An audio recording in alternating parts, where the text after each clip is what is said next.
Oke, tes tes Bro Tim, apakah jelas? Ya, coba lebih kencang suaranya. Baik, nama saya Reza, umur 21 tahun.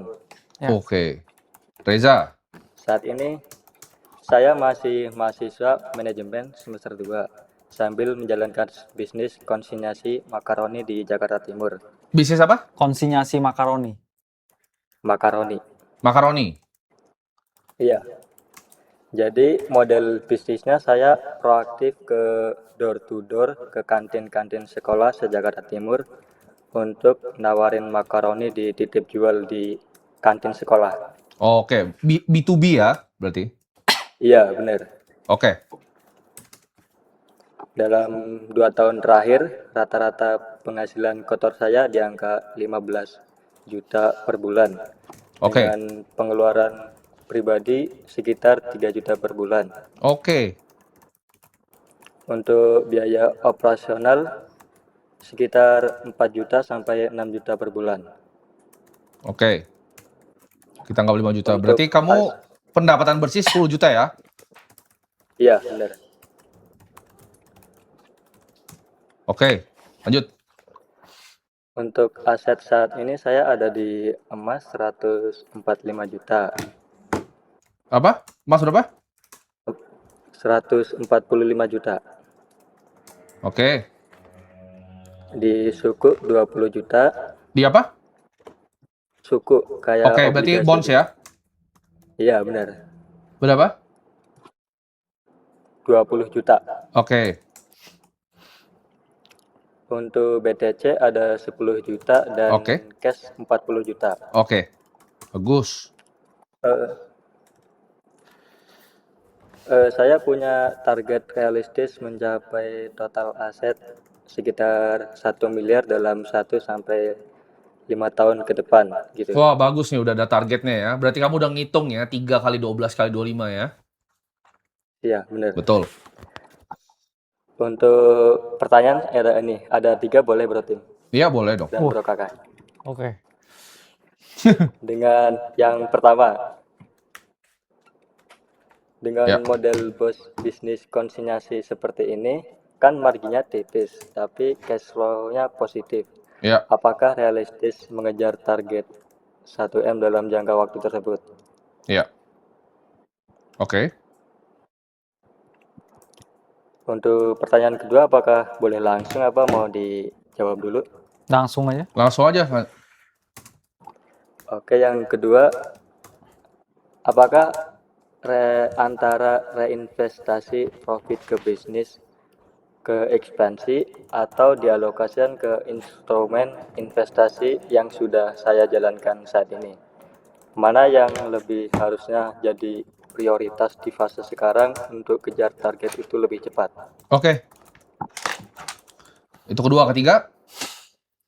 Ketiga, jika saya bangun brand sendiri dengan produk yang sama, apakah boleh? Dengan kondisi saat ini, saya masih kuliah. Kesibukannya jadi 24 jam itu harus mikir terus otaknya, Bro Tim dan Bro Kakak. Oke. Sudah, itu aja Bro Tim dan Bro Kakak. Oke. Kamu punya total porto berarti 216 ya? Betul? Emas 145 tambah 20 tambah Ya. 10 tambah 40. Berarti kamu butuh 215 juta lah ya. 7.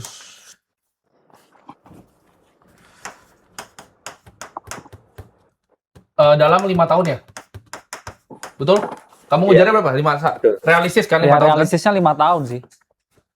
5 1 tahun. sampai 5 kan? Sekarang, Iya. Berarti iya. Karena untuk marginnya itu tipis gitu. iya. Dengan risiko juga di jalanan juga sering ada sih. Oke. Risikonya apa sekarang? Di perjalanan itu kan di kondisi Jakarta kan di jalan tidak bisa diprediksi. Misalnya ada kurirnya jatuh di jalan, waktu 3 bulan terakhir malah ada yang dibegal Hah? karyawan saya. Jual makaroni di Sampai begal? 2 Daerah kali. mana itu? 2 kali. Di Jaktim. Jaktim ya? Ya, Halim. Oh. Kalau ini Begal makaroni nih. begal makaroni 2 kali. urusannya Polres Jaktim ini bro. Bukan, jangan ke kita kalau begal. Kamu bawa senjata juga pas di motor. Jadi konsultasi kalau masalah keamanan security Iya, ini, bawa senjata gitu. iya ini bukan ke live kita ini. Kamu ke Polres Jaktim untuk bilang. Iya. Tidak bisa. Kalau di luar negeri ini masalahnya bukan begal bro.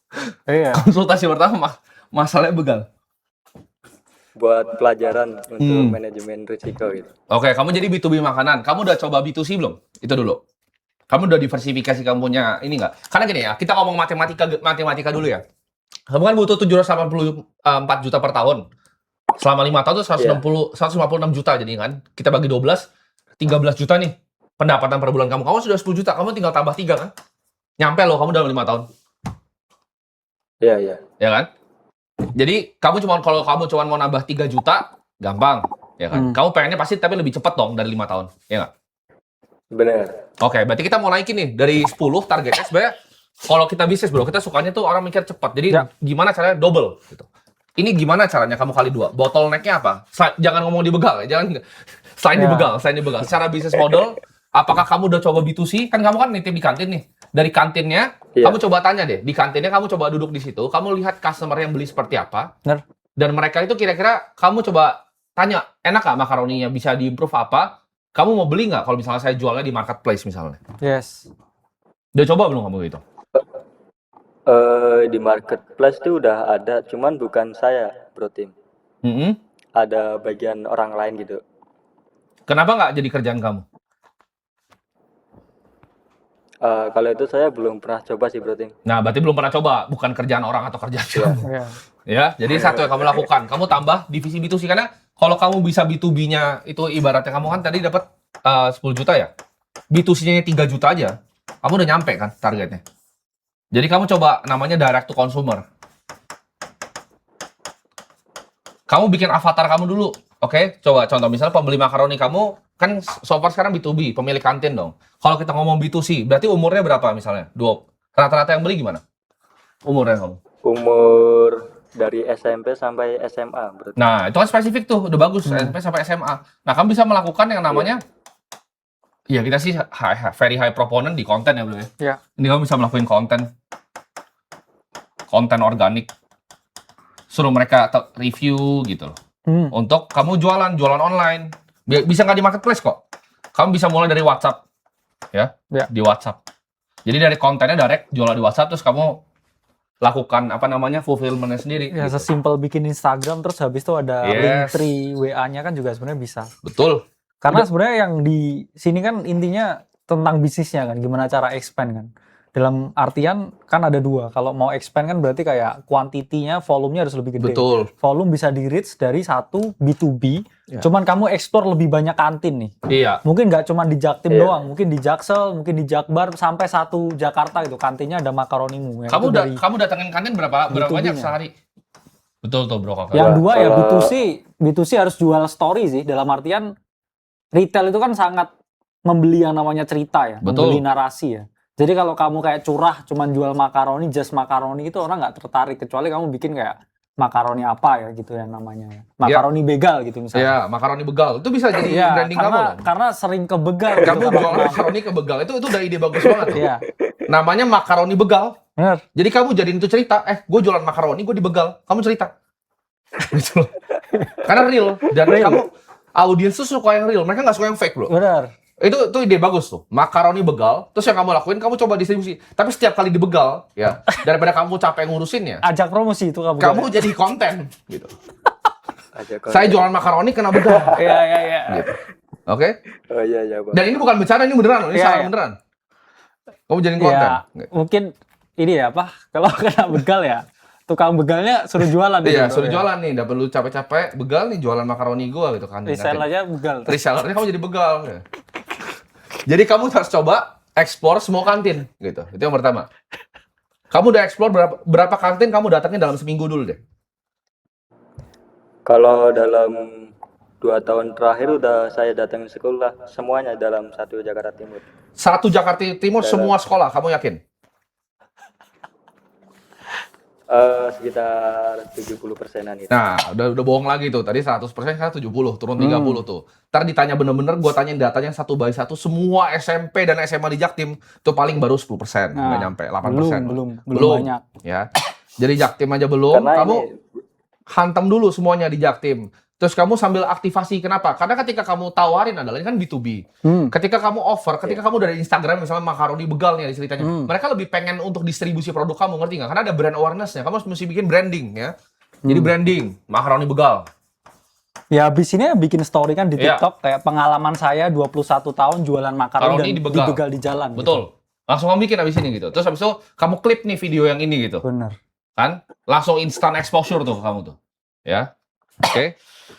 Jadi itu omset kamu, ini dalam sebulannya harusnya bisa 50 juta tuh dengan tadi. Kamu bikin TikTok, Instagram makaroni begal, kamu ceritain seperti apa, kamu klip ini ke sono, kamu tawarin habis itu ke orang-orangnya. Ketika kamu udah brand awareness, orang kenal kamu jualannya gampang. Karena ternyata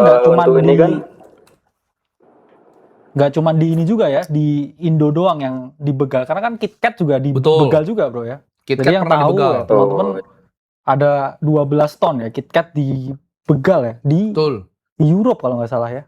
Betul. Dan masih hilang sekarang KitKatnya. Jadi makaronimu waktu dibegal itu barangnya berhasil diambil ya makaroninya berarti? Lebih tepatnya uangnya sih bro. Uangnya, motornya juga. Dia ngambil makaroninya nggak? Enggak, malah kurang enak berarti makaroni. Kurang enak berarti kamu. KitKatnya dibegal gitu. Kurang enak ya. Jadi kamu bikin branding tadi, kamu kerjain, ketika kamu let's say lah kamu bener lah kamu datang 100 sekolah nih. Kan berarti kamu ditolak sama banyak karena omset kamu kecil banget. Benar. Iya. Gimana caranya nolak kamu? Kamu datang lagi, ini gue udah branding, gue dari branding makaroni begal, terus anak-anak SMP yang di sana, mau nih gue sama makaroni begal gitu kan caranya. Kamu 100 juta bisa sebulan. Oke. Kamu dapat nyampe targetnya setahun tuh, bukan 5 tahun. Ada kendala sedikit bro. Apa kendalanya itu? Jadi di sekolah itu ada peraturan sekarang nggak boleh pakai plastik sama bumbu-bumbu gitu bro. Iya, terus? Plastik. Nah itu yang jadi kendalanya itu bro Tim. Ya packaging yang lain. Ya pakai daun pisang. Kalau dia ngomong sekolah nggak ada bumbu-bumbuan mah nggak boleh masak pakai Royco gitu bilang. Iya. Pakai daun bumbu-bumbuan. Pakai daun pisang coba. Iya. Kamu packaging doang mah pikir yang lain lah. Kamu bilang ini kan kamu tinggal cari itu kan paklon. Gimana caranya bikin yang non plastik terus kayak ada eco friendly jadi makaroni begal eco friendly kan kayak branding green energy gitu. green story makaroni ya itu teknis yang gampang lah. Kamu harus lebih fokus ke bisnis yang lebih besar. Kalau saya lihat ya sebenarnya kamu belum proven bisa dalam tanda kutip ya jualan yang berhasil di retail sebenarnya. Iya betul. Karena retail kan butuh story ya sebenarnya nggak masalah, cuman 70% effortmu sebenarnya tetap kayak B2B sih. Betul. Kayak kelilingin semua sekolahan, tunjukin omset dari setiap kantin yang kamu berhasil jualan tuh berapa banyak, sambil ya mungkin 30% lah di build ticket ya ceritanya ya. Apalah makaroni begal atau apa.